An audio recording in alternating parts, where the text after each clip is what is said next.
आज आपण कोल्हापूरची मिसळ म्हणजे कोल्हापुरी मिसळ कशी बनवायची ती बघूयात. सुकं खोबरं, तीळ, खसखस भाजून घ्यायचे.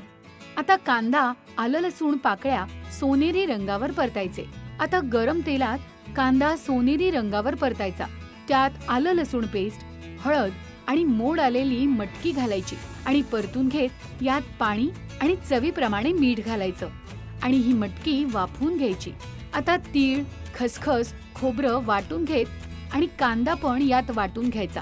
आता गरम तेलात कांदा सोनेरी रंगावर परतायचा आणि यात तयार केलेलं वाटण घालायचं.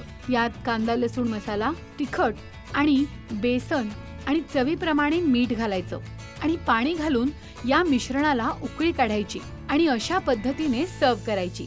झाली आपली झटपट कोल्हापुरी मिसळ तयार. आज काय बनवूया? सोमवार ते शुक्रवार दुपारी 1 वाजता सोनी मराठीवर.